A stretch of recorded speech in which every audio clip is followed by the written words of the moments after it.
A North Side neighborhood, the scene of a Sunday morning standoff. Well, he still got the gun in his hand. Stay up there. It became public when murder suspect Haywood Hendricks Jr. began walking down the street with a gun in his hand towards police. Let's see if this is suicide by police. Nearby neighbors watch and comment on the scene as police tell Hendricks to drop his weapon. He continues walking within 20 to 30 feet of officers, shielding themselves with their vehicles. Then, gunfire.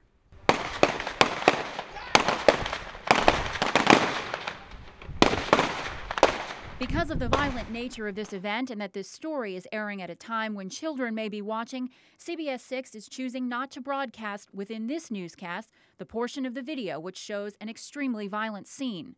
There was an exchange of gunfire between the suspect and our officers, at which time the suspect was hit.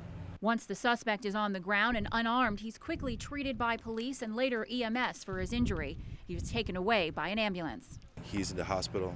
He's in stable condition, and that all of our officers are in good condition as well. None of the officers were hit. Hendricks was wanted for the murder of Joyce Mann after police discovered her body in a Chesterfield office building Friday night, where she worked as a janitor. Police say they were looking for Hendricks this morning. Friends of Hendricks tell us he was staying with his mother on East Ladies Mile Road, where the shooting took place. Richmond police say they're investigating the shooting. We're going to have a lengthy investigation here to make sure that all the bases were covered. I talked to a neighbor off camera who tells me he called Crime Solvers after seeing Haywood Hendricks' picture on TV Sunday morning. Minutes after that call, he says police converged on this North Side neighborhood, and that's when the incident unfolded. I feel bad that this is happening so close to where I live. You know what I mean? I have a young daughter. Asia Whitaker says it happened so fast, a shooting in her North Side neighborhood. Whitaker says she was walking home from the store when she saw suspect Haywood Hendricks with a gun come out of a house. The cop yelled for me to get out of the way because I was actually standing in between both of them, like the guy and then the cop. Whose car is this?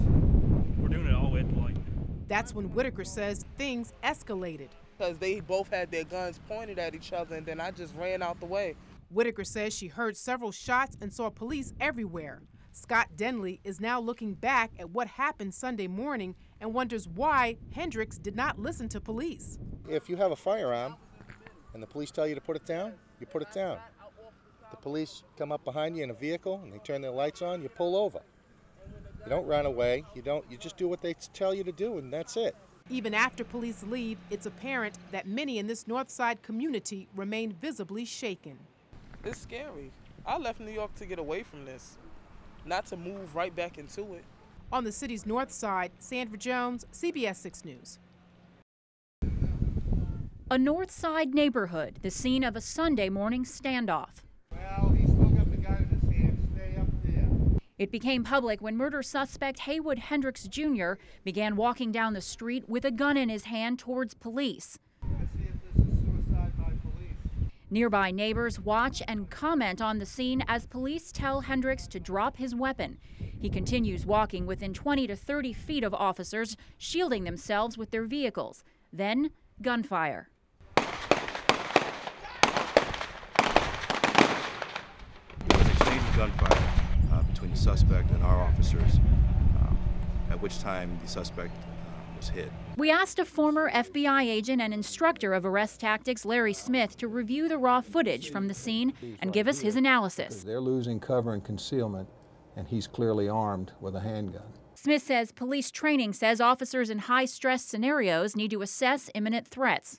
He's walking down toward them, and you'll see in a minute this police officer scrunch over behind his cruiser, and he's losing cover and concealment. This is past the critical phase at this point. Smith says he can't be certain, but says it appears police fired first, but that Hendricks returned fire, causing a public safety threat as well. Who fires first is not necessarily the key to the scenario.